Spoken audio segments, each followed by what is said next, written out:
Hey, Mr. Richards here. Today's Algebra 8.5 practice on using the distributive property. And I've already set up some of our work here, but in the first question, we're going to factor each polynomial.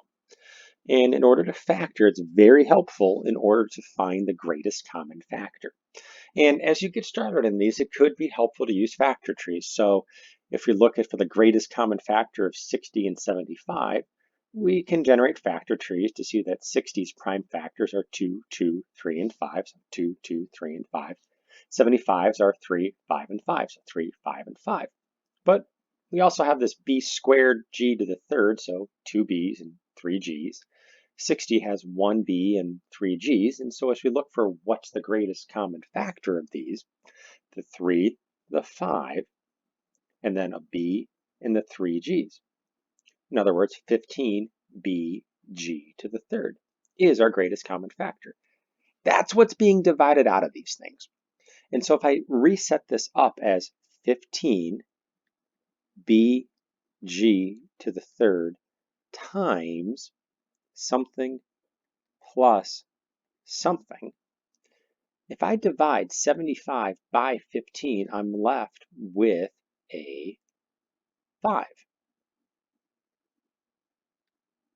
If I divide b out of this b squared, I'm left with a b.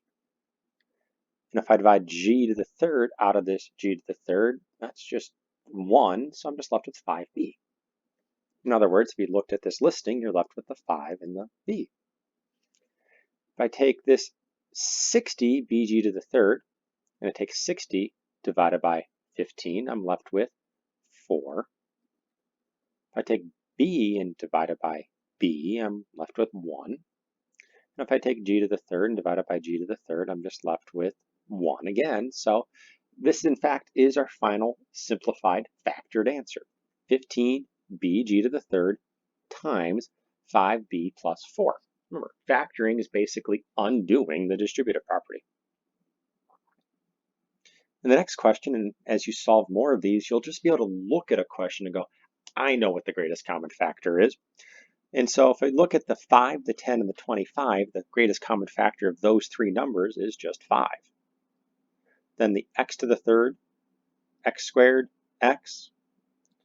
Actually, we can just only pull out a single x here. And then y squared, y, and this one doesn't have a y. We can't divide a y out of all three of them. So 5x is our greatest common factor here. And so as we put this below, 5x times, if I divide a 5 by 5, you get 1. X to the third divided by x is x squared, and we're still left with the y squared. Plus, divide the 5 out. 10 divided by 5 is 2. X squared divided by x is x, and I'm still left with that y. Plus, 25 divided by 5 is 5. X divided by x is just 1, so it just is 5. And that's our factored polynomial. 5x times the quantity x squared, y squared, plus 2xy plus 5. Remember, you can always go back and redistribute these if you wanted to check. Now, these worked when you had, say, 2 terms or 3 terms. There's another strategy you could use called factor by grouping that sometimes works when you have 4 terms. So I drew in some parentheses here, and I'm just going to group these together. And I want to see, what can I factor out of this? Well, if I factor out at x, what am I left with? Well, x squared divided by x is x, and 4 divided by x is just 4, so I'm left with x plus 4. And then we're going to add here. What can I factor out of here? Well, a 2. And then if I divide this by 2, I'm left with an x. If I divide 8 by 2, I'm left with the 4. And notice, I have this x plus 4 and this x plus 4. And so essentially what you're doing here is then factoring the x plus 4 out. So this becomes x plus 4, as you factor that back out, times, what are you left with? Well, x plus 2. So x plus 4 times x plus 2 is your solution. What about question 15? Well, we have our groupings. If I factor out, say, a 4b here, I'm left with b minus 3. So 12 divided by 4 is 3, and b divided by b is 1. Plus, why don't we factor out a 2 here? We're left in the inside with then b minus 3. And once again, here I have a b minus 3 and a b minus 3, which is what I want. I can factor that out. And so I'm left with b minus 3 times what's left? 4b plus 2. Continuing on. What if I, in this first one, factor out, let's be creative here. Let's factor out a negative 2m. Reason I see this as being a positive, this is a negative, so if I factor out a negative 2m, maybe I can come up with something that's easier at the end here.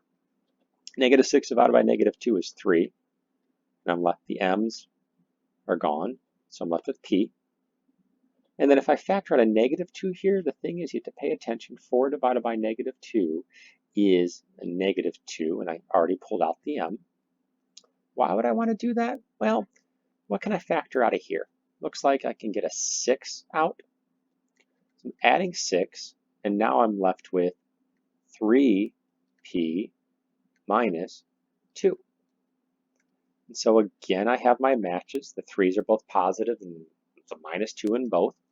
That's what I can factor out now. So I'm left with 3p minus 2 being factored out of those, and then negative 2m plus 6.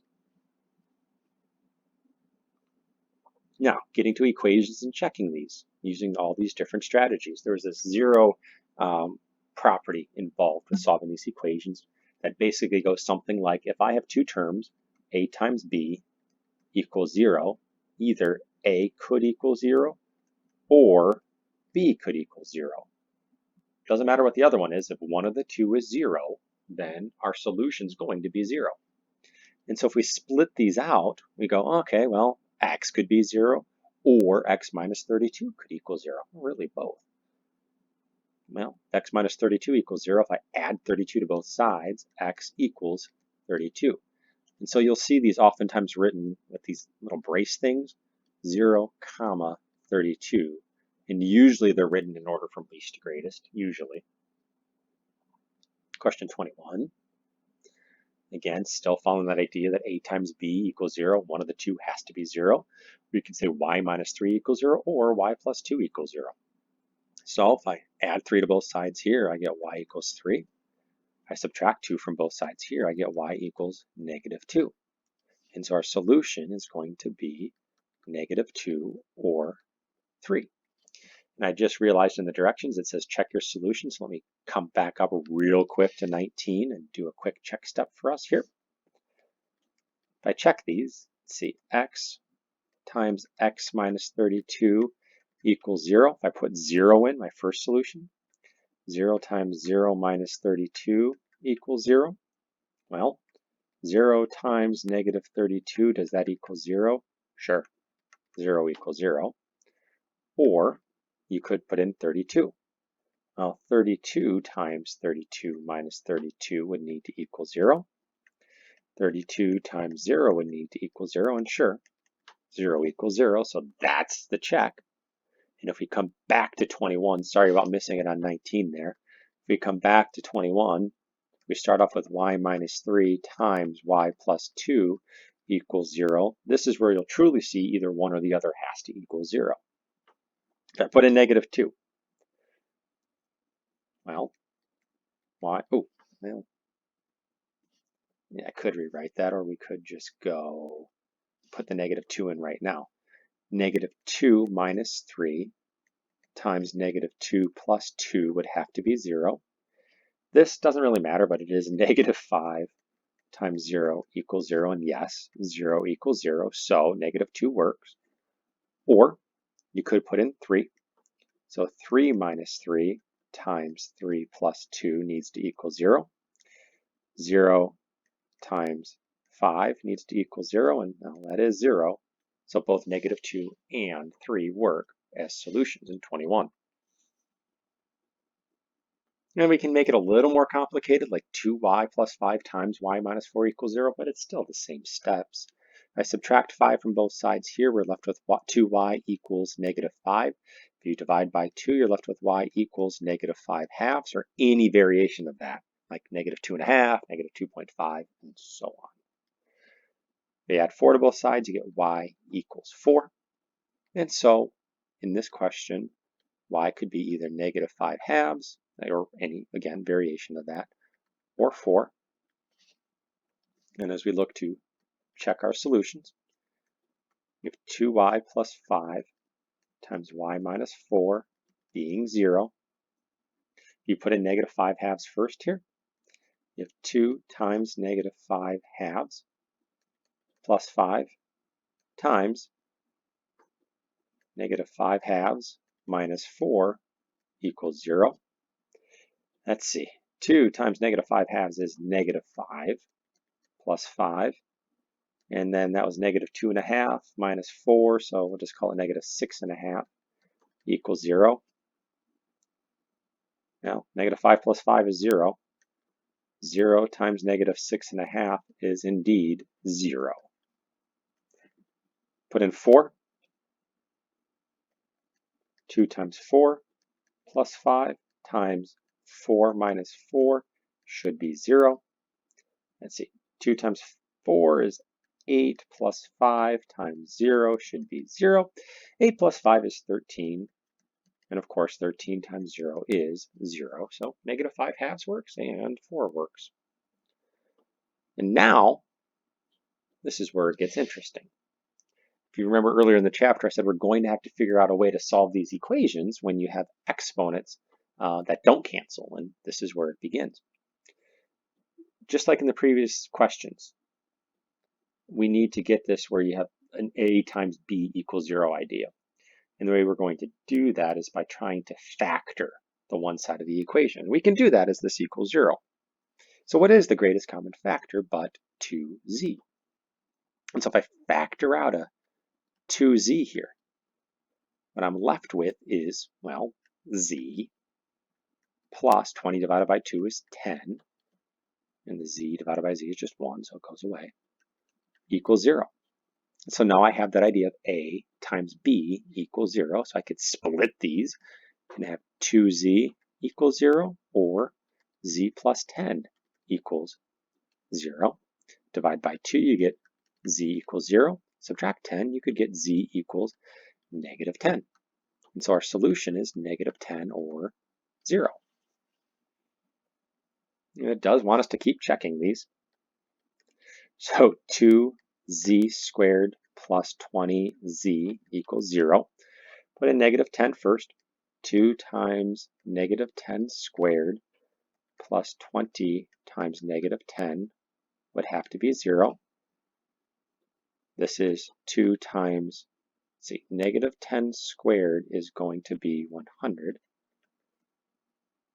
minus, because 20 times -10 is -200 equals 0. 200 minus 200 does in fact equal 0. Next one's not quite as fun. 2 times 0 squared plus 20 times 0 needs to equal 0.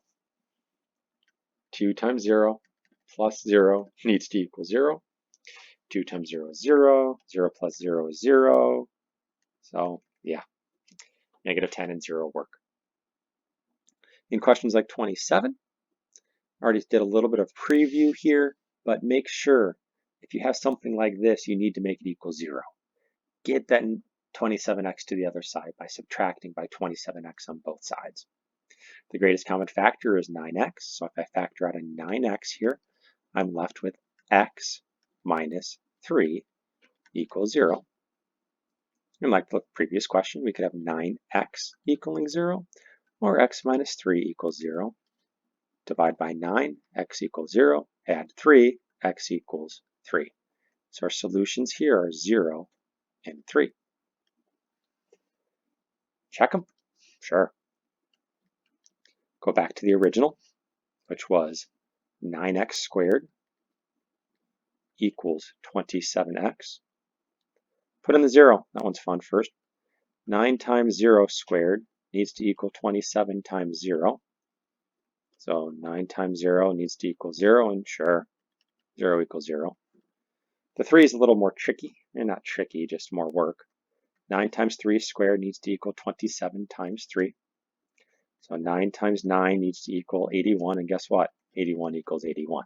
So 0 and 3 are our solutions in 27. And that is it for these questions. This was lesson 8.5 in the algebra homework. Good luck.